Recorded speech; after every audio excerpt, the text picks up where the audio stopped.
Gênesis 26, a partir do verso de número 12. Isaac formou lavoura naquela terra, e no mesmo ano colheu 100 por um, porque o Senhor o abençoou. O homem enriqueceu e a sua riqueza continuou a aumentar, até que ficou riquíssimo. Possuía tantos rebanhos e servos que os filisteus o invejavam. Esses tamparam todos os poços que os servos de Abraão, pai de Isaac, tinha cavado na sua época, enchendo-os de terra. Então Abimeleque pediu a Isaac: sai da nossa terra, pois já és demais poderoso para nós. Por isso Isaac mudou-se de lá, acampou no vale de Gerar e ali se estabeleceu. Isaac reabriu os poços cavados no tempo do seu pai Abraão, os quais os filisteus fecharam depois que Abraão morreu, e deu-lhes os mesmos nomes que o seu pai lhes tinha dado. Os servos de Isaac cavaram no vale e descobriram um veio d'água, mas os pastores de Gerar discutiram com os pastores de Isaac, dizendo: a água é nossa. Por isso Isaac deu ao poço o nome de Ezeque, porque discutiram por causa dele. Então os seus servos cavaram outro poço, mas eles também discutiram por causa dele. Por isso chamou de Sitna. Ezeque significa contenda e Sitna, ira, briga. Os dois têm o mesmo significado. Isaac mudou-se dali e cavou outro poço, e ninguém discutiu por causa dele. Então deu-lhe o nome de Reobote, dizendo: agora o Senhor nos abriu espaço e prosperamos na terra. Dali Isaac foi para Berseba, e naquela noite o Senhor lhe apareceu e disse: eu sou o Deus do seu pai Abraão, não tema, porque eu estou com você. Eu o abençoarei e multiplicarei os seus descendentes por amor ao meu servo Abraão. Isaac construiu nesse lugar um altar, e invocou o nome do Senhor. Ali armou o acampamento, e os seus servos cavaram outro poço. Vamos orar? Pai, nós lemos a tua palavra e nós te agradecemos por ela. Te agradecemos por poder ouvir a tua voz, Senhor. Fala conosco agora e me usa, Senhor, como canal nas suas mãos. Usa-me, Senhor, através da tua palavra, no nome de Jesus. Amém.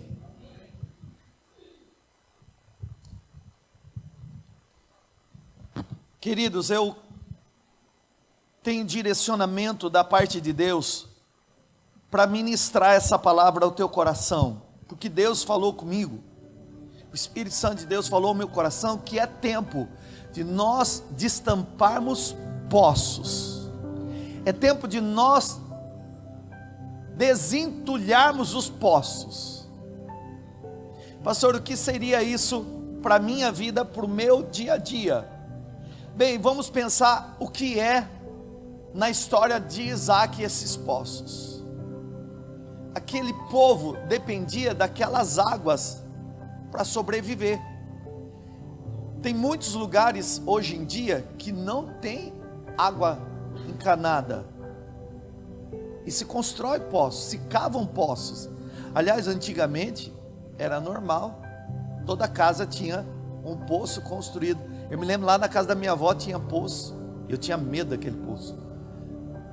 As crianças ficavam morrendo de medo, não podia chegar perto do poço, mas era normal, as casas tinham poços, porque é água, e a água é a vida, água é sobrevivência, e muito mais naquela região desértica, difícil.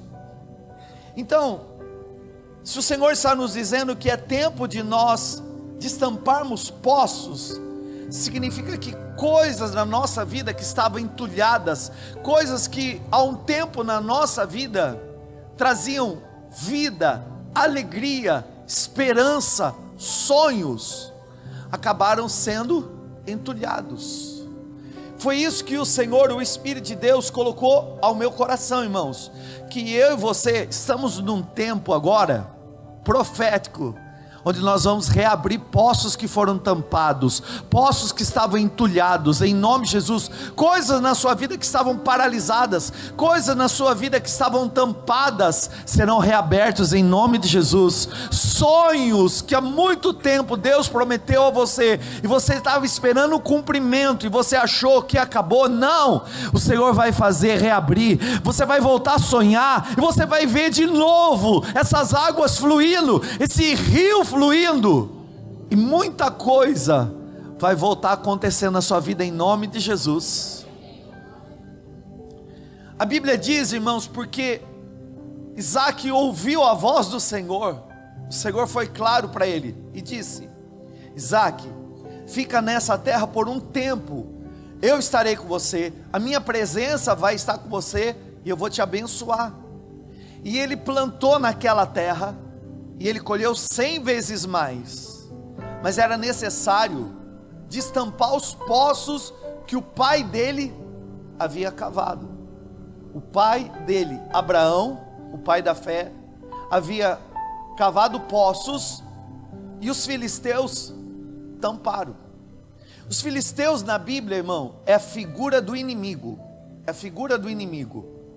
Então o que aconteceu é que os filisteus tamparam aqueles poços, e inclusive havia um mover de quando os servos de Isaac destampavam poços, o inimigo vinha e tampava de novo. Eles destampavam os poços, o inimigo tampava de novo. Tanto que no texto que eu li, 2 poços são destacados por nome de confusão, nome de contenda, e isso eles faziam por causa de inveja. O inimigo sempre age assim, irmãos. Ele vai tentar minar sua força, ele vai tentar desanimar você, ele vai fazer com que você perca a esperança. Mas chegou o tempo de você continuar cavando poços na presença de Deus, de você continuar, irmão, desentupindo, destampando tudo aquilo que o inimigo quis manter aprisionado, tampado, em nome de Jesus. Deus vai usar você nesses dias para destampar poços, promessas que era da parte de Deus, coisas que o Senhor já tinha planejado para a tua vida, que era rompimento esperado, e você viu na hora de acontecer, a coisa não aconteceu, mas vai acontecer em nome de Jesus. Eu estou liberando essa profecia, estou liberando essa unção do Senhor que é capaz de fazer isso, um rompimento novo de Deus na sua vida. Irmãos, o nosso Deus é um Deus de continuidade. Aquilo que Deus havia começado na vida de Abraão ia ter continuidade, e aquilo que Deus havia prometido não era só para ele, não era só para Abraão. Isaac ia desfrutar. Tem coisas que Deus tem para a sua vida como promessa, que os seus filhos, os seus familiares vão desfrutar. Tem muita bênção de Deus que você vai desfrutar lá na tua casa. Não vai ser só para você, vai ser para a tua família também. Tem promessas gloriosas de Deus que vão favorecer você e o teu lar. E é exatamente ali, irmãos, que o inimigo quer tampar esses poços. Em Gênesis 26 diz que o inimigo tampou o poço por inveja. Por inveja. E essa é uma atitude do maligno, irmãos. É uma postura maligna, porque ao invés deles se unirem e dizer: bom, o poço tem água e nós também estamos necessitados, nós também estamos precisando da água, ao invés deles se unirem junto com Isaac e ajudar a cavar poço, na verdade ele estava tampando. Uma pessoa invejosa, ao invés de ajudar a outra, ela critica, ela se opõe. Irmão, todo invejoso é infeliz, é uma pessoa infeliz com ela mesma, e ela não acredita na felicidade do outro. Na Bíblia, em Gálatas capítulo 5, a inveja é tida como a obra da carne. Ali entre das obras da carne está a inveja. A inveja é produto da carne, da natureza carnal humana. Toda pessoa decaída por causa do pecado tem a tendência de ter inveja. Agora, uma pessoa que busca o Senhor e o Espírito Santo vem sobre ela, transformando o caráter dela, ela sai, ou melhor, sai dela essas obras da carne, para que entre o fruto do Espírito. O fruto do Espírito. Mas é verdade, irmãos, que no mundo nós vamos encontrar a obra da carne. E a obra da carne é pecado. E onde o pecado está, há acesso para atividade de demônios, atividade maligna. Logo, o inimigo aproveita essas áreas para usar muitas vezes vida de pessoas para tentar tampar a tua esperança, tirando crédito, desencorajando você, dizendo que você não vai conseguir, que não dá certo, que não adianta, que isso não foi feito para você, que nunca que você vai viver isso que você está sonhando. Você sabe o que é isso, irmãos? É alguém que está lutando para cavar poço, e vem alguém e tampa o poço. Por isso que a palavra de Deus hoje, para mim e para você é: nós vamos destampar os poços que o inimigo está tentando tampar. Nós vamos, em nome de Jesus, destampar esses poços que o inimigo está tentando tampar. Esse sentimento de inveja, eu disse aqui para os irmãos da quarta-feira, ele não pode ter entre nós. Aliás, nós não temos. Mas eu já ouvi dentro da igreja uma coisa assim do tipo: eu tenho até uma inveja santa. Irmão, não existe inveja santa, viu? Porque não existe não, inveja é obra da carne, e um potencial, ou uma potencial porta para atividade maligna. Deus não é invejoso, invejoso é o diabo, que queria ser como Deus, ele é o invejoso. Mas uma pessoa invejosa, ela não prospera, porque ela poderia estar ajudando outra a cavar o poço, ela ia se beneficiar. Então ela podia estar ajudando o outro no trabalho. Ela disse: não, eu vou fazer de tudo para não dar certo para você também. Então ela não é abençoada, ela é infeliz, nada dá certo na vida dela, e ela acha que o outro também não merece. O invejoso é uma pessoa infeliz e quer ver o outro infeliz. E nós vamos ter que discernir. Será que eu não estou debaixo do ataque de uma ação para tentar tirar a minha fé? Para tentar tirar a minha esperança? Irmãos, a nossa luta não é contra carne e sangue. Então, agora não vai ficar olhando para os outros e falar assim: ali tem um filisteu, porque invejoso é filisteu. Todo invejoso é filisteu. Então estou do lado de um filisteu, que eu falo de um sonho, logo essa pessoa me desanima, quer botar uma tampa, quer colocar uma pedra. Não, nossa luta não é contra pessoas, mas eu também não posso discernir que se houver uma legalização por causa do pecado e da inveja, existe uma ação maligna.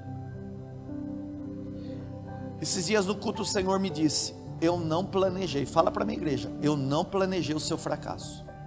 Deus não planejou teu fracasso, pelo contrário, em Cristo Ele já te deu a tua vitória, irmãos. O Senhor planejou para você uma vida vitoriosa, não é uma vida sem luta, mas é uma vida vitoriosa. O Senhor não planejou o teu fracasso. Você tem que acreditar na promessa de Deus. Você precisa acreditar no que Deus está falando com você nesses dias, irmãos. Nós precisamos nos voltar, e às vezes nos fazer de surdo, nos voltar para a palavra de Deus e fazermos de surdo para vozes que muitas vezes estão falando do nosso lado, nos fazendo desacreditar da promessa de Deus. Irmãos, eu vou aproveitar tudo aquilo que Eu estou vivendo nesse tempo. Isso o Senhor disse. Eu vou estar com você nesse tempo. Minha presença vai contigo. Eu vou te abençoar. Então, aquilo que eu fizer, vai dar certo. Vai dar certo. Eu quero declarar em nome de Jesus, irmão, você vai continuar avançando. Você está debaixo do governo do príncipe da paz, e nós vamos continuar avançando, ainda que haja oposições. O Senhor está lá com você. Ele é o Deus da guerra, Ele é o Senhor da batalha.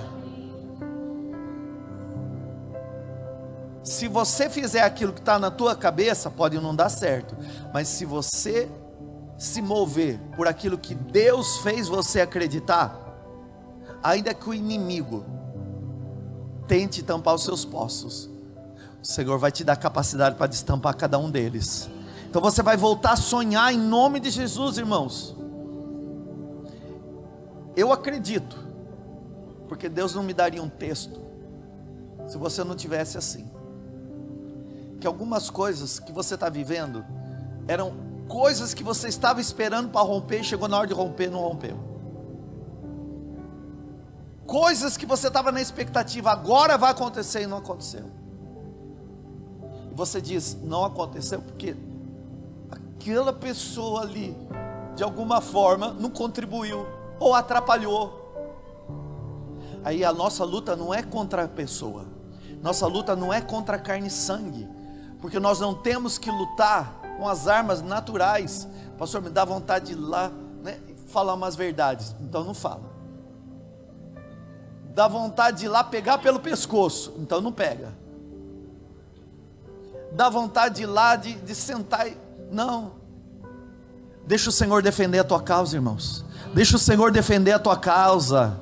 Ele é o Senhor da guerra, Ele é o Senhor da batalha, Ele é o Senhor que está com você nessa terra onde você está. A promessa é dEle, é um Deus de continuidade. O Deus que começou a boa obra é fiel, e Ele vai completar até o dia de Jesus Cristo. Ele tem uma obra na sua vida, Ele tem uma boa obra para a tua casa, para o teu casamento, para a tua família. O plano de Deus para o teu trabalho é que você seja abençoado, no teu ministério que você seja mais usado, emocionalmente você seja equilibrado, espiritualmente você seja cheio da glória de Deus. Os planos de Deus para você é excelente, e não importa quem tentou paralisar, bloquear, entupir esse poço, chegou o tempo dessas águas voltarem a fluir, e elas vão fluir em nome de Jesus. Elas vão fluir. Você vai desfrutar daquilo que estava prometido e que aparentemente ficou tampado. Esse poço vai voltar a fluir água viva na sua vida, em nome de Jesus. Você crê assim, irmãos? A Bíblia diz que no primeiro poço eles descavaram o poço que Abraão havia cavado, e ali houve contenda. Irmãos, sabe que às vezes o inimigo usa pessoas por causa disso. Isso é para tentar distrair você, desanimar você. É você dizer, eu vou deixar isso aqui para lá mesmo. Não, irmão, tem coisa que você tem que discernir. Eu vou resolver isso aonde? Na presença de Deus. Onde você vai resolver isso? Onde você vai resolver essa causa? Na presença de Deus. E depois, a Bíblia diz que eles avançaram para o outro poço, e ali houve também briga, discórdia. E onde que eu vou resolver isso, pastor? Na presença de Deus. Até que eles cavaram o terceiro poço, e ali não houve mais briga nenhuma.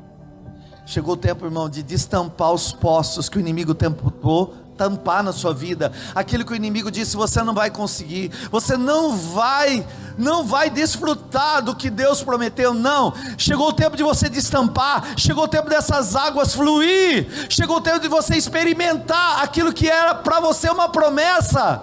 A promessa vai ser experimentada, a promessa vai ser vivida em nome de Jesus. Você crê assim?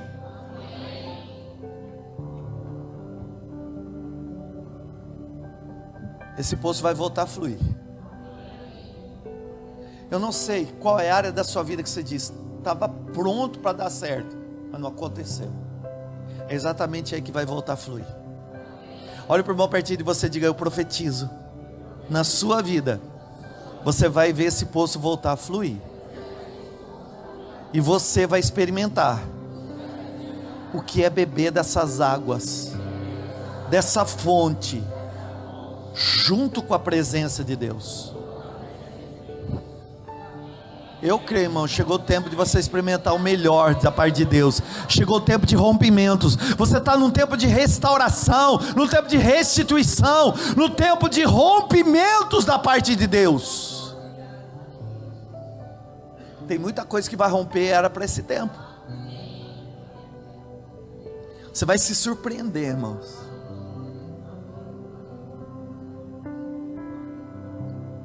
Vai romper. Vai romper.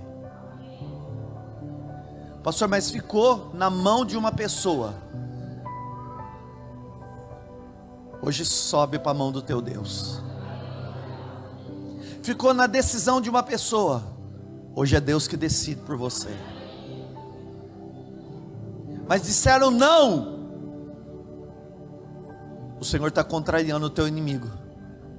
Ele dizendo: você pode dizer não, mas eu declaro que eu falo sim ao meu filho, à minha filha. Olha para mim, irmãos. Deus é maior do que o teu adversário. O Senhor é maior do que o teu inimigo. A tua promessa é maior do que aquilo que o inimigo quis te frustrar. Não pare de cavar esse poço agora, porque não tem a ver só com você, tem a ver com a continuidade da promessa de Deus. O que vai romper na sua vida não vai ficar só para você, vai continuar para a tua geração, vai abençoar a sua vida, vai abençoar a tua família. E ó, irmão, se alguém for sábio, vai ficar perto de você, porque vai beber essa água junto com você. Eu sinto no meu espírito que tem pessoas que Deus vai trazer do teu lado com pá na mão. Pessoas que virão com pá na mão. Como assim com pá na mão? Pessoas que Deus vai usar para ajudar a descavar esse poço. Pessoas que Deus vai ajudar. Irmão, Deus vai trazer pessoas para ajudar você. Pessoas com disposição. Não é para atrapalhar. Chega de gente para atrapalhar, irmão. Deus vai colocar pessoas bênção do teu lado, que vão contribuir, vão te dar palavra, vão te dar ânimo, vão te incentivar. E mais, vamos falar para você, ó, não só vai dar certo o que você vai fazer, eu vou te ajudar a dar certo. Deus vai colocar pessoas perto de você que vai ajudar você para dar certo, irmão. Porque isso não tem a ver só com você, tem a ver com o propósito que Deus tem lá na tua casa. Nós estamos falando, irmão, de um tempo de rompimento de poços. Tem muita coisa que vai servir de testemunho. A nossa luta não é contra carne e sangue. A nossa luta é espiritual. Nós não temos que lutar contra carne e sangue. Naquele dia, eles estavam numa situação difícil.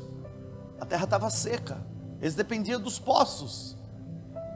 E era como se o inimigo dissesse: você não vai desfrutar daquilo que você precisa. Você não vai ter aquilo que você espera. Ou seja, você pode trabalhar, mas você não vai ter resultado. Mas em todo o tempo ele estava focando na promessa. E ele disse: se o Senhor me disse que ainda nessa terra e ainda nesse ano me abençoaria, eu não vou olhar para o que o inimigo está fazendo, eu vou olhar para a promessa de Deus. Eu creio, irmão, nesse rompimento, nesse ano para a tua vida. Eu creio nessa palavra ainda desse ano. Você vai ver rompimentos sobrenaturais, provisões que virão da parte de Deus, que já estão dispostas em Cristo Jesus. Tudo já foi conquistado por Jesus. O que eu preciso fazer, pastor? No momento, você precisa crer. Você precisa crer.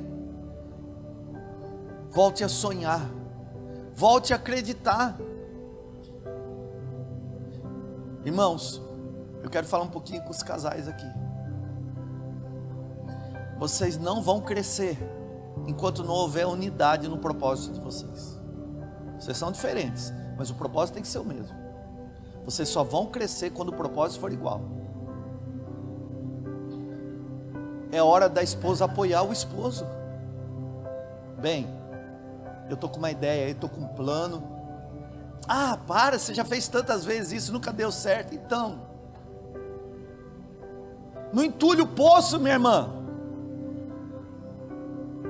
A irmã diz assim: bem, eu estou pensando em fazer isso. E você diz: não, você só vai gastar dinheiro, isso aí não vai dar certo não. É perda de tempo. Irmão, para de entulhar o poço da esposa. Cava junto com ela. Pega a pá na mão, pega a picareta e diz: bem, vamos junto. Vamos junto. Eu vou dar o meu exemplo aqui, que eu só posso falar de mim mesmo. Minha esposa foi fazer um curso de sobrancelha. Eu falei: vou junto. E ela ficou 2 dias em São Paulo e eu fiquei lá. Por quê? Porque, irmão, não é que eu estava fazendo curso. Não estava fazendo curso. Irmão, não estava fazendo curso. Eu estava apoiando ela a cavar o poço dela.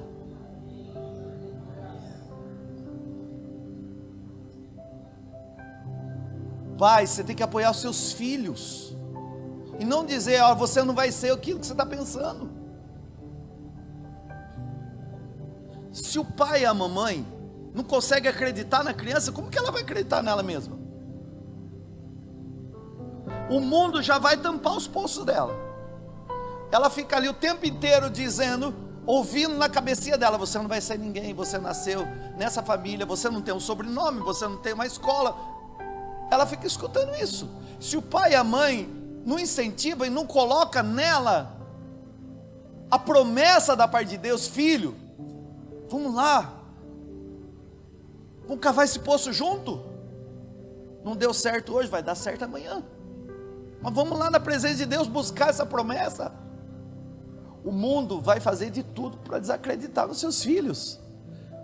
Mas você é diferente, você não é do mundo, você tem uma unção que, quando é repartida, irmão, libera propósito de Deus. Você carrega uma unção de Deus que, quando é colocada na vida dos filhos, potencializa a vida deles. Você, papai e mamãe, tem que ser o primeiro a acreditar no propósito de Deus na vida deles. E aí, como eu disse, o primeiro a acreditar, irmão, tem que ser a gente. Nós somos da fé. Eu só posso falar da minha história. Eu não sei a sua, mas você sabe a tua. Meu pai e minha mãe, mesmo de idade, mesmo com dificuldade, não perdiam um culto quando eu pregava. Minha mãe, numa das vezes que ela passou mal e ela estava para partir para a glória, na ambulância do SAMU, e eu fui com ela na ambulância do SAMU, ao invés dela me chamar do nome de filho, ela me chamava pastor. Por que a minha mãe me chamava de pastor? Porque ela enxergava naquilo que Deus colocou na minha vida, e Deus colocou algo na minha vida porque ela me ajudou a escavar o poço, desentupir o poço. Tem muita coisa de Deus que vai romper, irmão, e você precisa ser um agente, aquele que tem a pá na mão, aquele que vai destampar o teu poço, mas vai olhar para a pessoa do lado e vai dizer: eu vou ajudar você a destampar o teu poço também. Você está entendendo isso? Então o casal que vai crescer junto é aquele que anda no propósito igual. São pessoas diferentes, mas o objetivo é o mesmo. Nós vamos crescer na família, nós vamos crescer como família. Eu vou apoiar você, velho.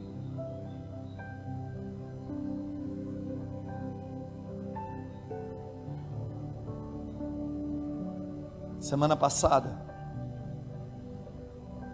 eu tive uma experiência com Deus. Eu tomo muito cuidado para falar de algumas coisas que o Senhor me mostra. Não pelo fato de não ter certeza, às vezes, porque são experiências pessoais.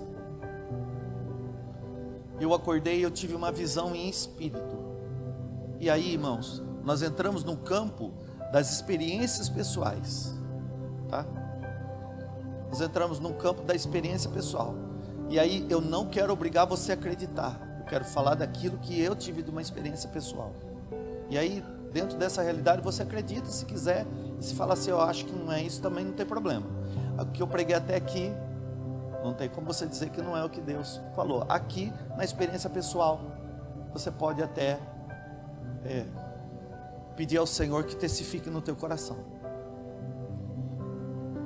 Eu vi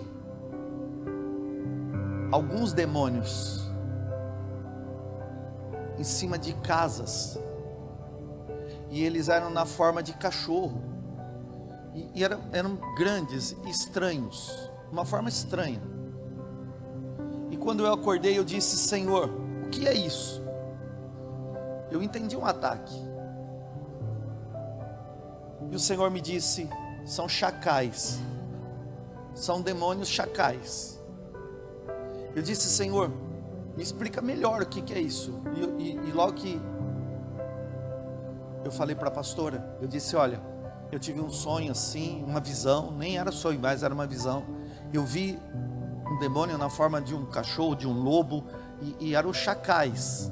O Senhor me disse chacal. E eu não me lembrava na Bíblia onde eu encontrei isso, onde estava isso. Depois fui pesquisar, e tem várias referências. Várias referências.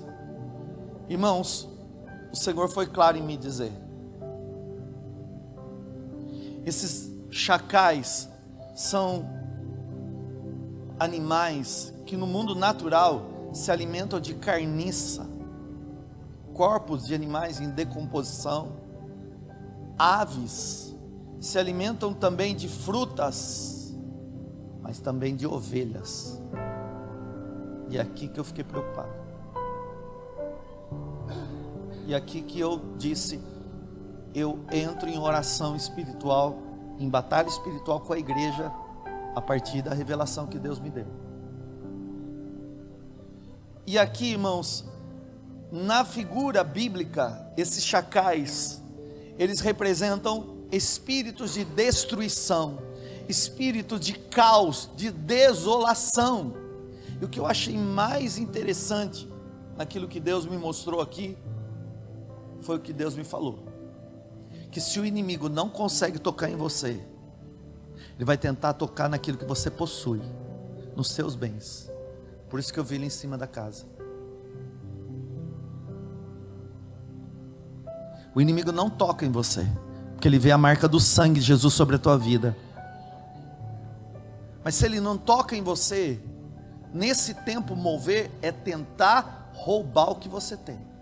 Então eu estou alertando a igreja, e não é para ter medo, para que nós venhamos nos posicionar. É tentar de alguma forma tocar naquilo que é seu e que você recebeu como herança de Deus. O pastor está dizendo o quê? Na minha pregação de hoje, estou falando do Isaac, que o inimigo não tocou nele, tocou na herança que ele recebeu, tocou no poço.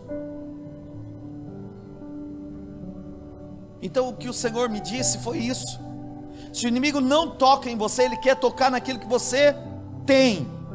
E olha, irmãos, eu estou proibindo isso no mundo espiritual. Todo ataque maligno contra a tua vida é frustrado agora. Eu falo ao mundo espiritual no nome de Jesus, a principados e potestades, hoste maligna e espírito das trevas, que toda associação de demônios contra a sua vida, tua casa, tua herança, tuas posses, teu carro, seja eletrodoméstico, seja o que for, eu estou falando em nome de Jesus que é invalidada a ação dos demônios, a ação do espírito de destruição, do caos, do roubo. Em nome de Jesus eu bloqueio essa ação, eu ordeno essa ação agora seja desassociada, seja desfeita, seja aniquilada, e eu te repreendo em nome de Jesus, em nome de Jesus. Eu estou ordenando: você não toca nessa casa, você não entra nessa casa, você não entra nesse lar. Eu estou falando a marca de Jesus sobre o corpo, a alma, o espírito, os bens, essa família, a vida do pai, da mãe, dos filhos, dos irmãos. Eu estou falando o sangue de Jesus agora cobertando, Pai, em nome de Jesus. Eu frustro os intentos do maligno.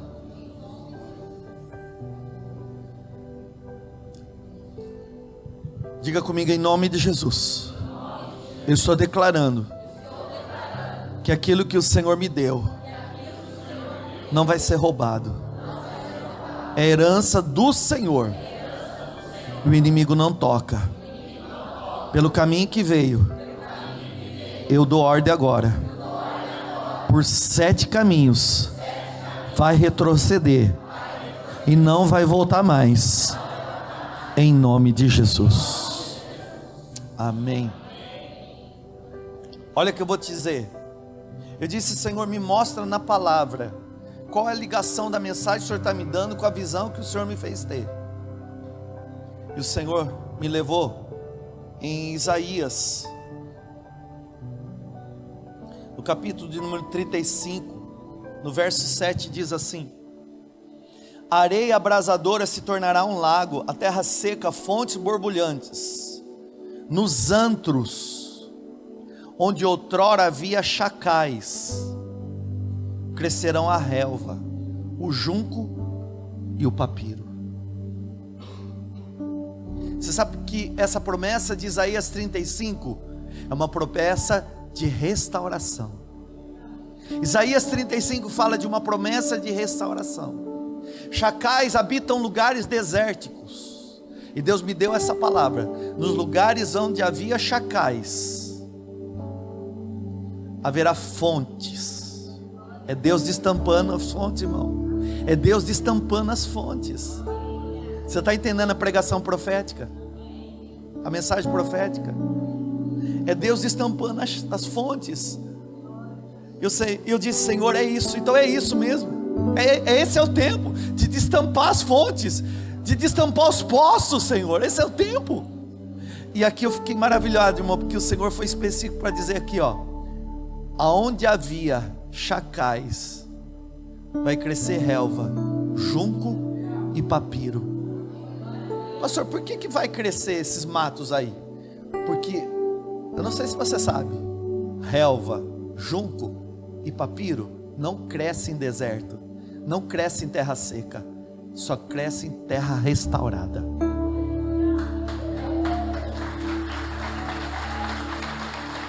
Eu estou profetizando, irmão, a restauração completa na sua vida. Estou profetizando a restauração do deserto. Vai brotar a fonte de águas de novo, e vai fluir como um rio, e você vai ver o que é restauração da parte de Deus.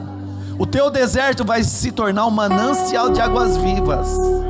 Seu poço vai ser destampado, e as fontes vão voltar a fluir. Você vai ver isso acontecer. Você vai declarar: que bom que Deus falou aquilo, que só Deus para fazer. Levanta a tua mão e louva. Levanta a tua mão e louva. Levanta a tua mão e louva, irmão. Levanta a tua mão e agradeça.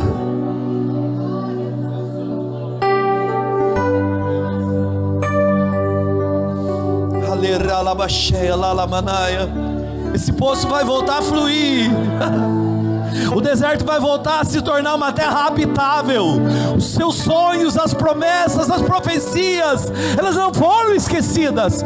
Se o inimigo tentou tampar esse poço, o Senhor vai destampá-lo. Nessa manhã tem algo de Deus rompendo aqui.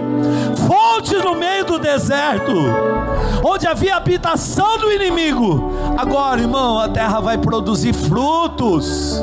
Você vai ver a colheita da parte de Deus.